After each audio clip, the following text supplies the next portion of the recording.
Welcome, guys, to winter. It's the first day of winter. First day of winter, December 21st, 2021, marks the beginning of winter, and it also marks the beginning of Week 16, or so it should. Instead, what we have is two more games left to play here tonight between the Seahawks and the Rams, and then the Washington football team and the Philadelphia Eagles. Hello, everyone. Welcome to a brand new episode of Time2Football. My name is Hassan Khan. Glad you guys are able to join us for this show that we like to call Time2Football. Glad you guys are tuning in to the live chat as well. And I think that it's kind of interesting that we have two games on Tuesday, not just for the fact that, hey, there's games that have been delayed due to COVID-19, but mainly because they're going to be a doubleheader that's being played back-to-back at the same exact time. I mean, last night you had the Raiders and the Browns being played at 5 p.m., and then you had the Vikings and the Bears being played at 8 p.m. However, the NFL decided, let's just play both these games at the same exact time. Now, let's make it inconvenient for those that make a living talking about football that need to watch every single freaking game. How are you going to watch this? Hey, NFL, how am I going to watch this? I'm going to have my iPad up on the NFL app, and then probably my phone up on YouTube TV or my computer.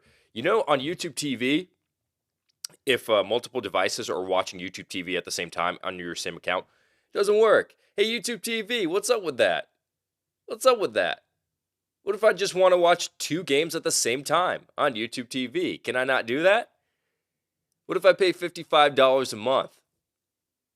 Hey, comment down below your TV subscription, whether it be YouTube TV or how do you watch football? I'm very curious. As far as football goes, I watch NFL Red Zone, and it sucks that it's not like just an own individual package. You have to pay for like everything else in order to get NFL Red Zone. Like Sling TV, the cheapest option out there to get NFL Red Zone, only $40 a month, and you get a bunch of other stuff that nobody really cares about, but you get NFL Red Zone. However, in the process, Sling TV always freezes and loses its connection and things like that. Whereas Fubo TV, which is like $70 a month, will have NFL Red Zone, and it's perfect. But it's $70 a month. So let me know your how do you watch football? How do you watch it? DirecTV? How do you watch it? You guys are joining us in the live chat right now. NFL Overview saying, what's good?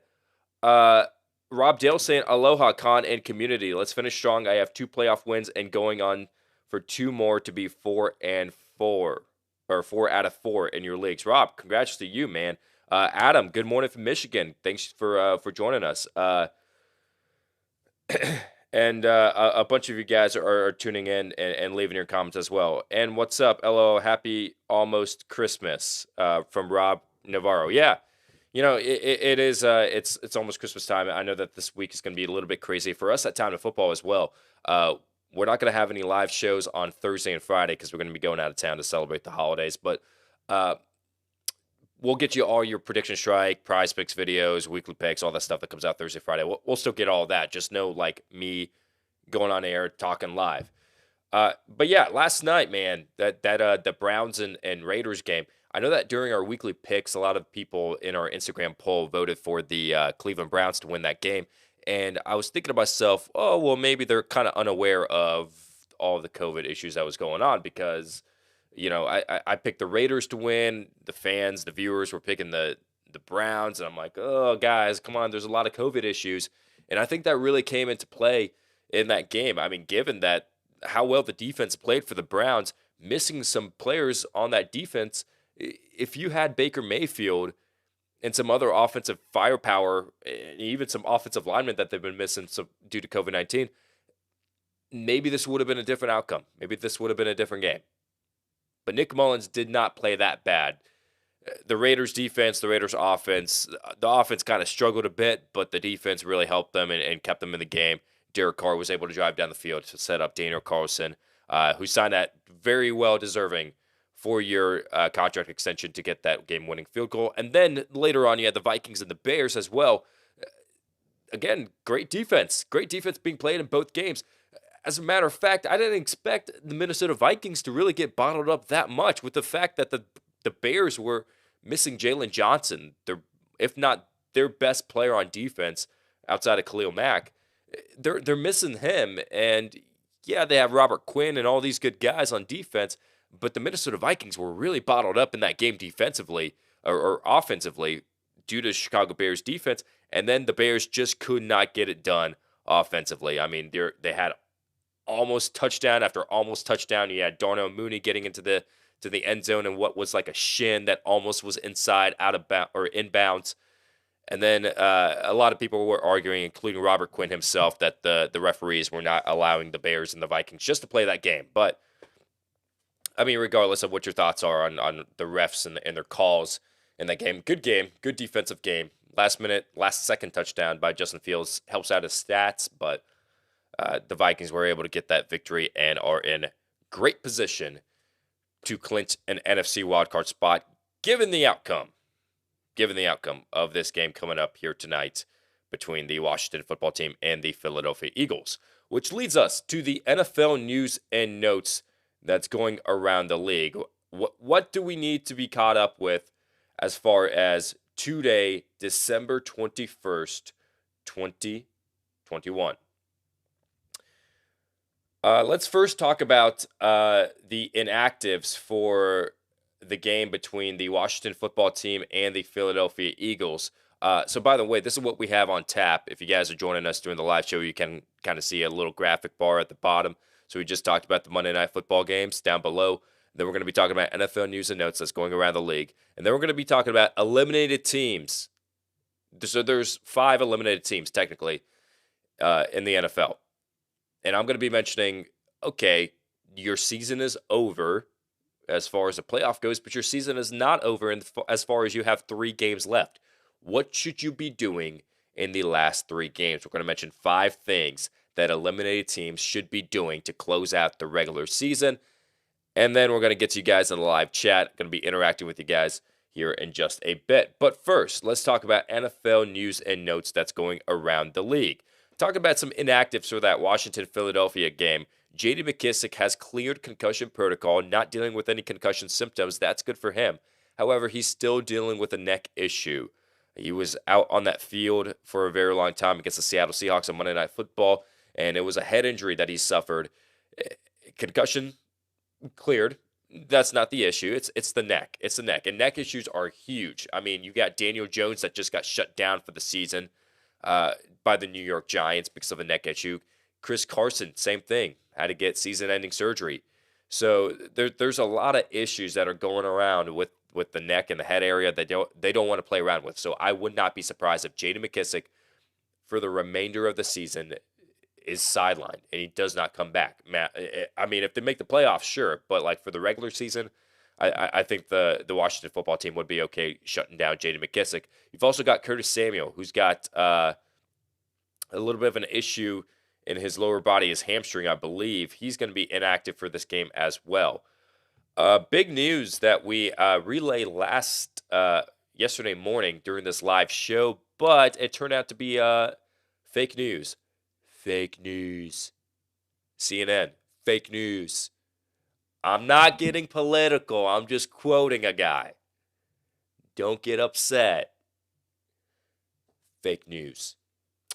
Chris Godwin was reported to have an MCL injury, and it was going to be out for 3 weeks, and it was going to be back by the playoffs. However, that has been switched around to when the MRI revealed that Godwin actually has a torn ACL and will miss the remainder of the season. Hey, this late in the season, the concern, yes, the concern is you're going to miss the playoffs in the postseason, sure. The bigger concern is this is going to affect your prep going into next season. Like, can Chris Godwin return by the beginning of next season? Not only that, man, he's playing on a franchise tag. They signed him to a franchise tag. He's going to be a free agent. This is going to affect his value in free agency. Do teams want to pay a lot of money knowing that, hey, for the first 8-9 weeks of the season, minimum, you're not going to be playing in 2022? Are we willing to give up that much money for Chris Godwin? So Chris Godwin's probably going to have to take a little bit less money in free agency if he goes to a new team. That's unfortunate.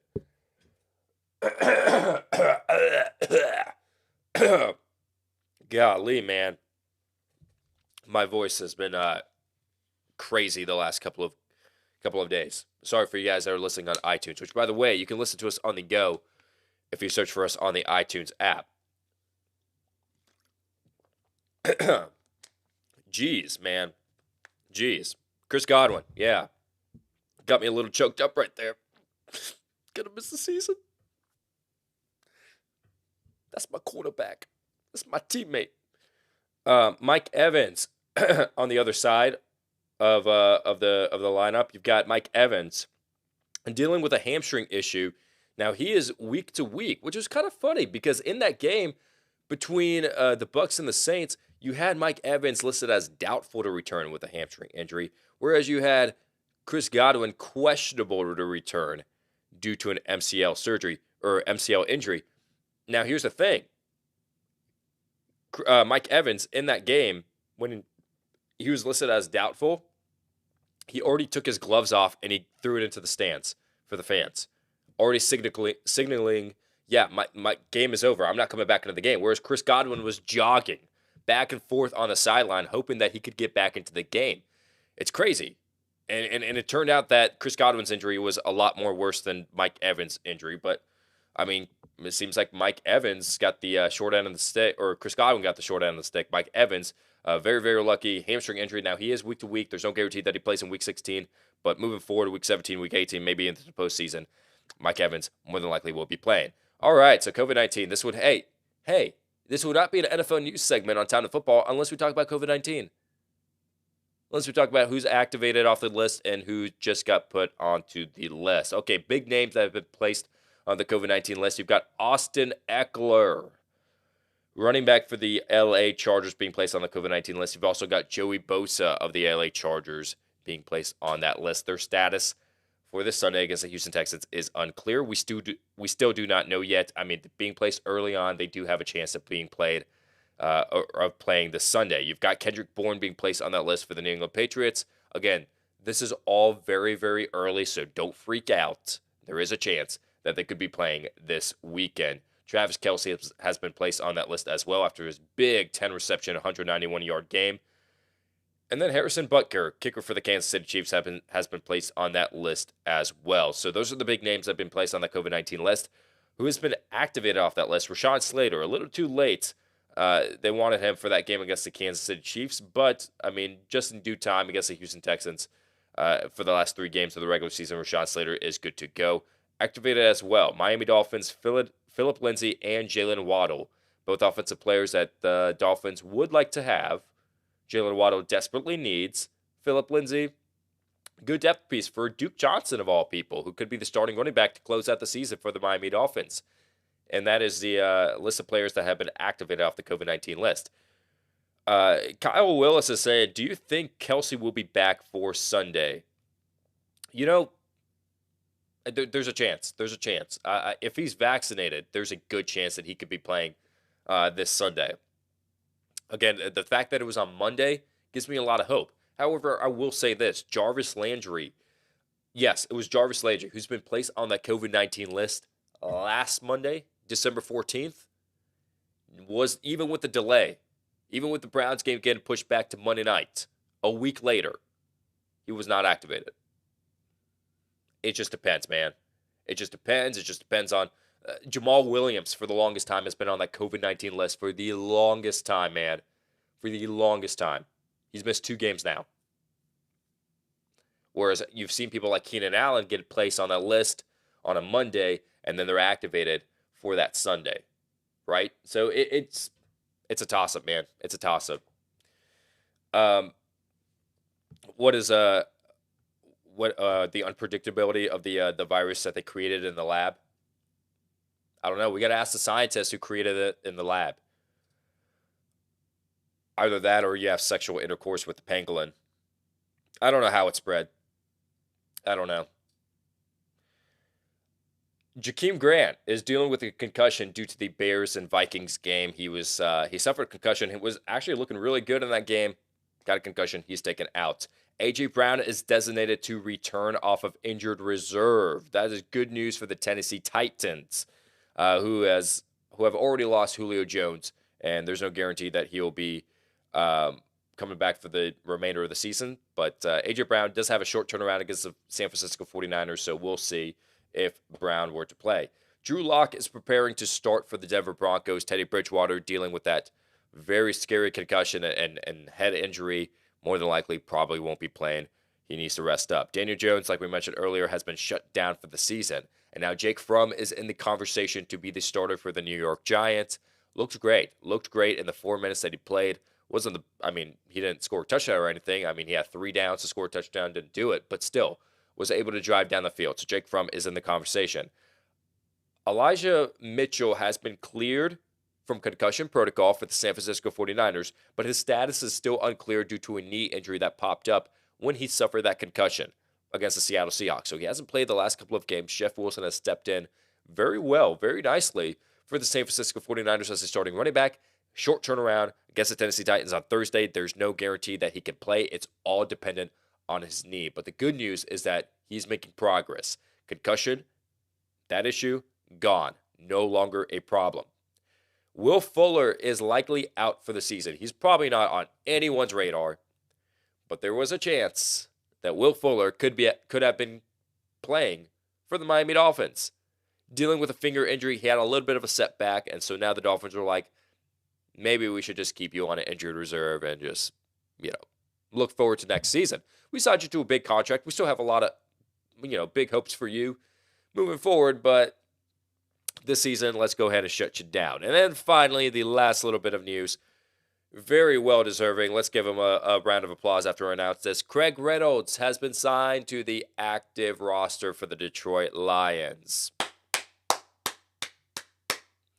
Very well deserving. Has been looking like a tank for the Detroit Lions, filling in for DeAndre Swift and Jamal Williams. Finally has been signed to the active roster, so he's going to be closing out the season officially on the 53-man roster. So that is your NFL news and notes for today. The next segment that we want to talk about. There are 5 eliminated teams in the NFL for playoff contention. What do you do from now on? Your season is over. You can't be fighting for a Lombardi trophy. Instead, the 3 regular season games that remain, do you just play because you want to win? But is there some strategy that goes into it? What I'm going to be talking about are those teams that are eliminated from playoff contention, and I'm going to mention 5 things that eliminated teams should be doing the last 3 games to go into 2022 to help out the roster, to give them a good idea of, hey, I like this player, I don't like this player, etc., etc. First, let's talk about the Jacksonville Jaguars, and 2 out of the 5 things revolve around the Jaguars. The first thing, keep feeding James Robinson the ball. I know that's tough to do. Maybe under a different coaching regime, it was tough to do. But moving forward, now that you're not under the reins of Urban Meyer, James Robinson should be utilized as a 3-down back moving forward. And now, this isn't because it's common knowledge, like, oh yeah, of course, like he's your starting running back. Why wouldn't you? But I'm saying this because you want to see and truly analyze James Robinson as a 3-down back for this regular season, which, the last 2 years he's looked like he's a good 3-down back. But moving forward, going into 2022, you've got Travis Etienne coming back from an ACL injury. This gives you a good idea of how do we split the workload for our running backs. James Robinson, 3-down back, moving forward, gives you an idea on how to use Travis Etienne. The next thing, it's still with the Jacksonville Jaguars, which, by the way, our eliminated teams, we didn't mention this. It's the Jaguars, the Lions, the Texans, the Bears, and the Jets, just to give you guys an idea. The next thing that the Jaguars should be doing, this is number 2 out of the 5 things that eliminated teams should be doing. Run Trevor Lawrence in an offense similar to the one that he ran in Clemson. So I know this is kind of tough to process because I mean you lost Urban Meyer, you have Darren Bevel, who's had a great history of being an offensive coordinator with the Seattle Seahawks, and he stepped in against the Houston Texans. Now Brian Schottenheimer that has the play call duties now as offensive coordinator. Darren Bevel give those play call duties up. So I know it's kind of confusing for Trevor Lawrence. I know it's like, dang, man, I got like pretty much three different people yelling in my ear, like what I should be doing, what I should be running, and which plays I should be running this season. But if I was Brian Schottenheimer and I have control of the offense, at this point I'm like, all right, let me put on some film of Clemson.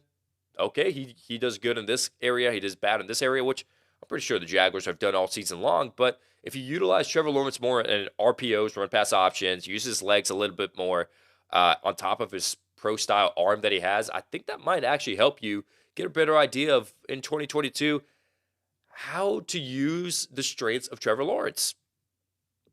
Just a thought, just a suggestion. Not that he watches the show, not that Brian Schottenheimer watches Time to Football, but still, Trevor Lawrence.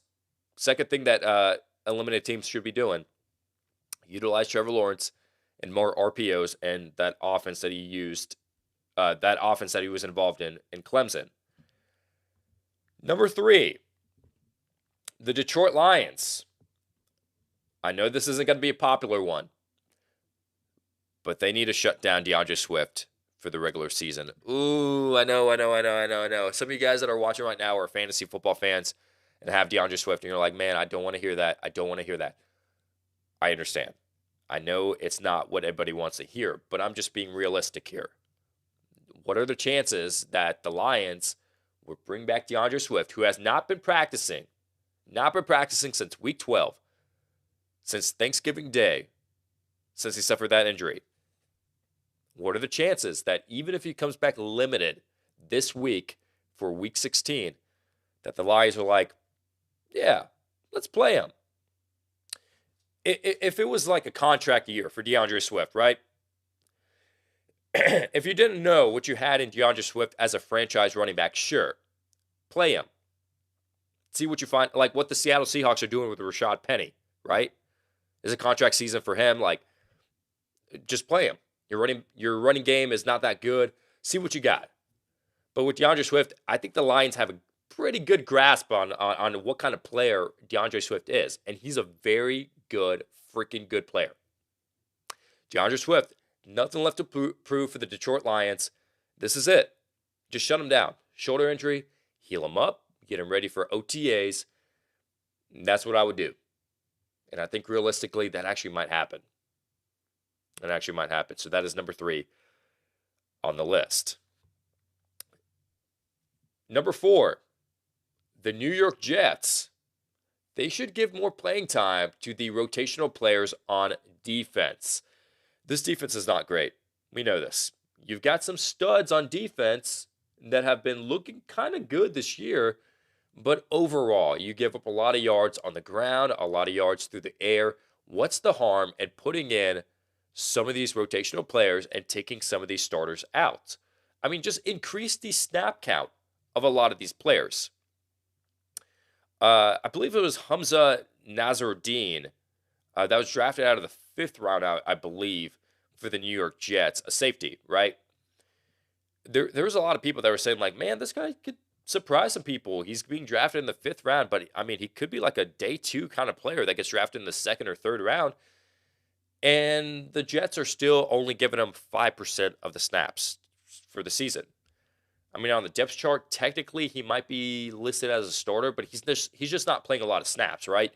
So why not younger players like that, like other defensive players, give them a little bit more playing time for the rest of the regular season, just to see what you got. When you improve your defense in the offseason, hey, which players we want to keep, which players we want to start. And now I think that Nazaruddin is on the COVID-19 list currently by the time this video comes out, but that should be a player, and many other like-minded players like him should be given more playing time moving forward.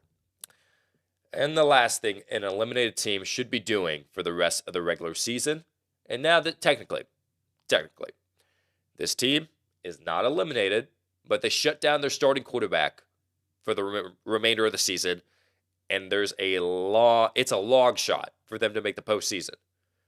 So I think the Giants are already aware that they're not going to be making the playoffs. But the New York Giants, right? Start Jake Fromm the rest of the regular season. Don't put in Mike Glennon at all. I mentioned this on yesterday's show, but Mike Glennon, in 3.5 quarters in that game against the Dallas Cowboys, 99 yards passing, 3 interceptions. 99 yards in 3 quarters. In 4 minutes that Jake Fromm took over as a Giants quarterback, 82 passing yards. That gives me a little bit of hope with Jake Fromm. Hey, Joe Judge, we don't know if your job is going to be kept in 2022, but if you want to finish the season strong, if you want a good chance of winning so that you can save your job, maybe finish 7-10, win 3 straight, which, I mean, for them to make the postseason, they got to win 3 straight, and then other teams have to lose. So it's going to be difficult for them. But in order to just keep your job for 2022, let's just play Jake Fromm, who looked better in that game against the Dallas Cowboys. Let's just see what we've got. I've got nothing to lose. Nothing to lose at all. So those are 5 things that eliminated teams should be doing in the regular season moving forward to close out the 2021 season. If you have another idea, another thought, another opinion, please comment down below. Let me know your thoughts. All right. Live chat, guys. Live chat. What do you guys got for me, man? By the way, this is random, but I always talk about random things on the show. I watched a video probably 20 minutes before we went on air of Demi Lovato singing to a ghost. Oh yeah, let me repeat that. Demi Lovato is singing to a ghost. What? Huh? Can you fill us in? Like what's yeah, so this ghost, apparently the ghost of this person suffered sexual trauma, which I'm not taking that lightly. That's a huge deal, right? And so then Demi Lovato wanted to, since they suffer through sexual trauma, wanted to sing to a ghost. Oh, okay. Now that makes sense. 100,000% that makes sense. Okay. What do you guys are leaving in the live chat? Let's see what you guys are commenting down below.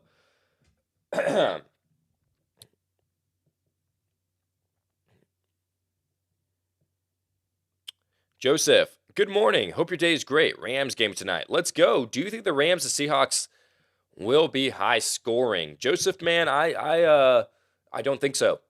I think that the Seattle Seahawks are going to get bottled up.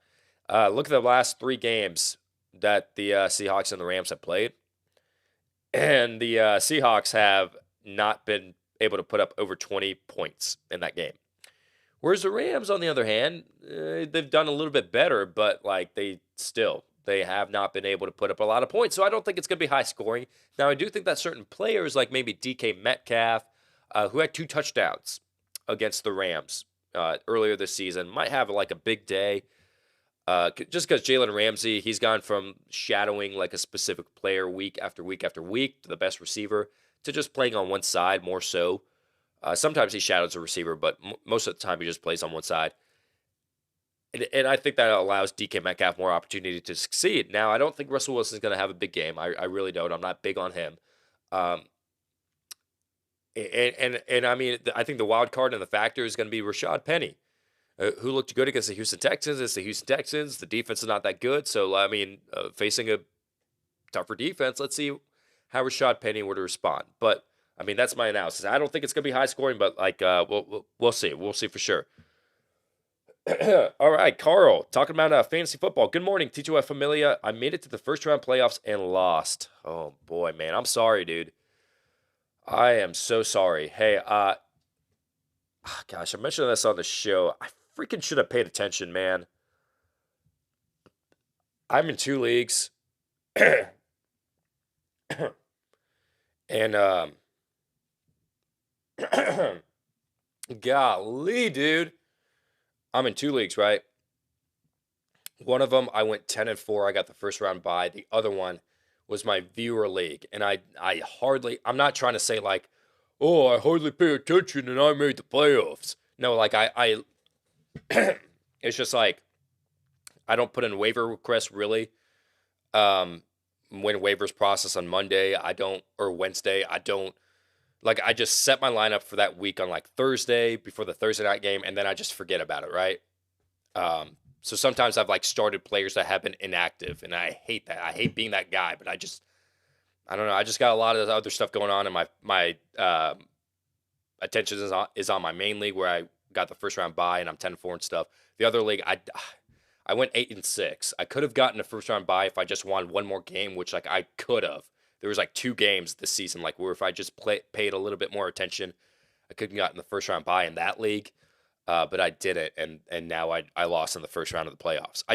I tried in this game. I'm not saying like, oh, I didn't try in the first round, like that guy wasn't deserving to win. No, like I tried in this game. Like once I got to the playoffs, I was like, okay, I gotta pay attention.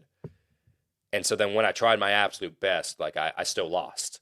But like given like if I just paid a little bit more attention throughout the season, I could have made it. But I mean that's okay. Like that viewer league, the winner of that league gets an NFL jersey that I'm gonna buy for them of their choice.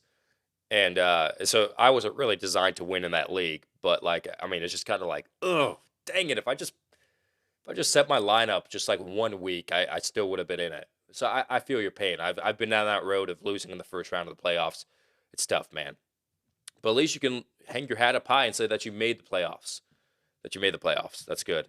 The Bears and Vikings game was, in my opinion, horrible. Too many penalties, some being unnecessary, and horrible play calling. Yeah, man.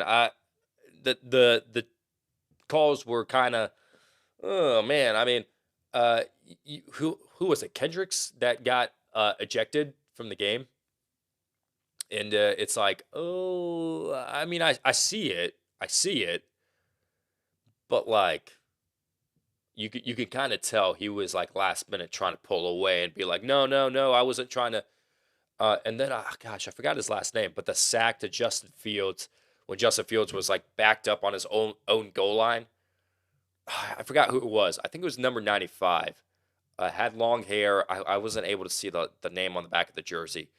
But like he kind of sacked Justin Fields, and like it did look a little bit aggressive, but Justin Fields was down on one knee, so like it's like, hey, he's giving himself up, but like his momentum was just carrying him down. Like maybe he was a little bit too aggressive in bringing him down, but still like. And then was it Deion Bush on Tyler Conklin? Maybe it wasn't Deion Bush, but like yeah, the helmet to helmet. It's like, oh, that I guess NFL officiating, their Twitter account actually backed that up and said, no, this was actually the right call. This is unnecessary roughness. Like this is personal foul. Oh, okay, okay. So I mean, I'm not. Who am I want to argue with NFL officiating, right? I'm not a referee, but still, like it was, yeah, kind of up in the air. CNN do be the fake news though. LOL. And this is what Emerald Eyes said. Yeah, yeah, yeah, yeah. Well, I mean, I'm not agreeing with you. I'm not disagreeing with you. I'm not like on a political spectrum, man. I will make fun of anyone. That's what's great about it. Hey, I will make fun of anyone. Um, but like I mean, freaking, I don't know why I brought up CNN. Why did I bring up CNN? Oh yeah, fake news. I said that Chris Godwin's MCL was a fake news. Um, I was just quoting a guy. I was just quoting him. Um, Tucker Carlson, is that the guy on Fox? Hey Tucker, why do you look like you're 23 with that haircut when you're really like 54? That's my question. If I had an interview request for Tucker Carlson, that would be the one question I would ask him. Hey Tucker, why does your hair look like Clark Kent from Smallville? And you're a father with 5 children, about to be a grandfather. Hmm? Um, I mean, I don't look any better. My haircut looks stupid. Um, I make fun of myself too. I make fun of myself. You know. Let's just have fun, guys. Let's make fun of each other. Comment down below one of your something that you would make fun of yourself about. Kicks Plugs, yo, what's going on? Kicks Plugs, what's up, dude? What's up? Urban Dumpster Fire, yeah, it's not great. It's not great.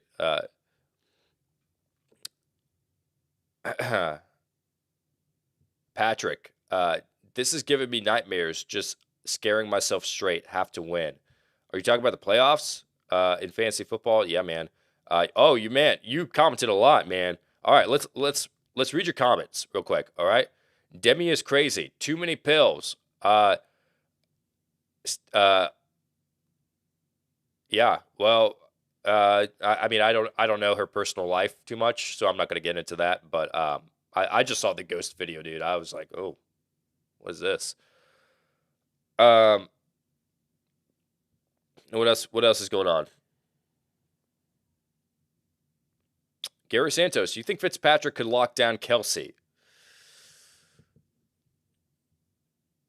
You talking about their Week 16 matchup against between the Steelers and the Chiefs?